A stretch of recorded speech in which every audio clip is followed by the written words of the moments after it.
It made a very 20th century move. Solve 21st century problem.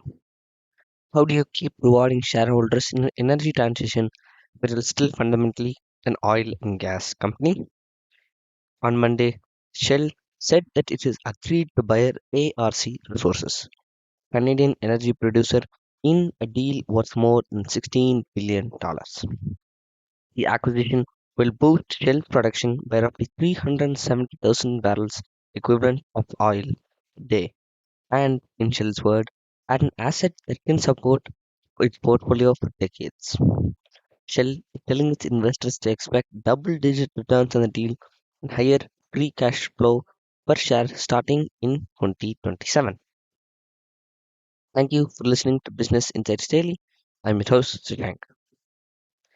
When a major oil company buys more oil in a warming world, as you listen, in the back of your mind, what does it mean when a company that talks about net zero and renewables spends about $16 billion to lock in more fossil fuel output for decades? Let's start what's actually happening. Shell is acquiring ARC resources in a transaction valued north of $16 billion. ARC is a major Canadian producer with a portfolio focused on natural gas and liquids rich plays, particularly in Western Canada. Both per Shell headline numbers are about 370,000 barrels of oil equivalent per day added to its production profile, a resource base that can support out long into the future and expected double-digit returns on the capital tied. Promise that the free flow of cash per share, essentially when the cash available to reward shareholders, will increase starting in 2027. In other words, this is not a small tuck-in. The bet adding substantial, relatively low cost North American resource can improve Shell's earning power and cash generation in the back half of this decade and beyond. Is this a bridge to the future or a bet on the past? Which leads to our second question of the day. Is Shell framing this as a way to fund its transition, or is it in practice a reaffirmation that oil and gas will stay at the center of its business for much longer than any climate scenarios can assume? So why ARC, and more importantly, why now? There are a few strategic reasons it makes this deal make sense from Shell's perspective. Number one, scale and quality of resources.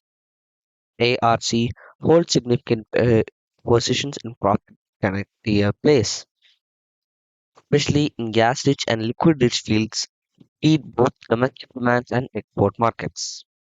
For a super major like Shell, adding that contiguous, high-quality asset can simplify operations and reduce costs over time. Number two, North American exposure.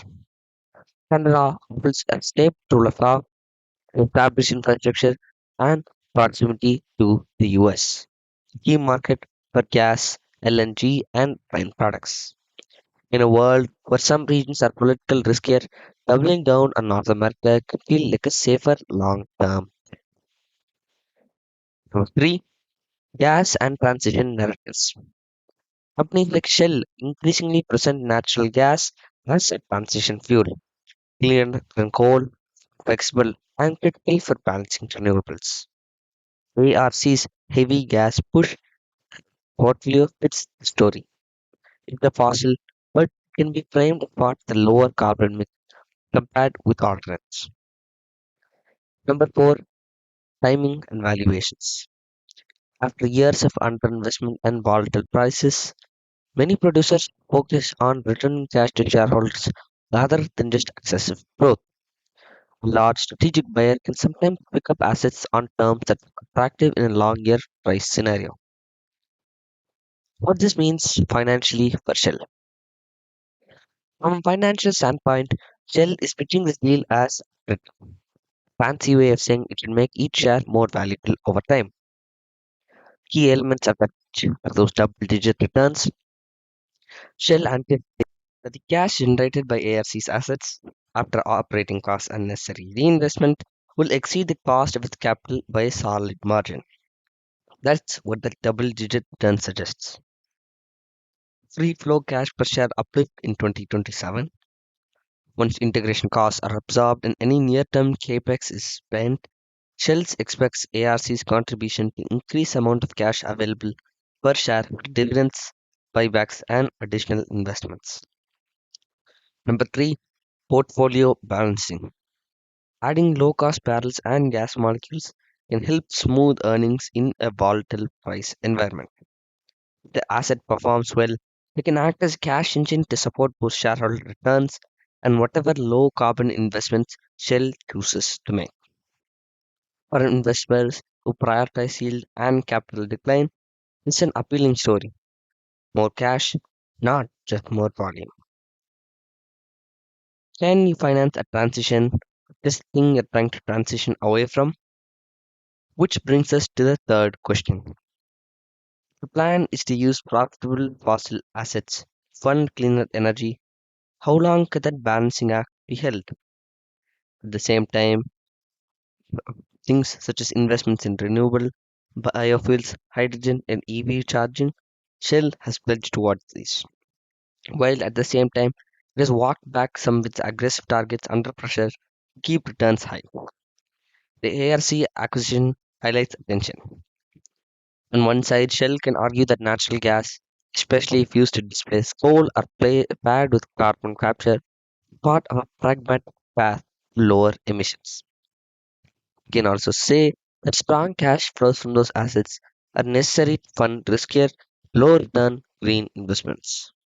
The other, expanding fossil fuels production for capacity for decades sends a signal that Shell expects and is planning for.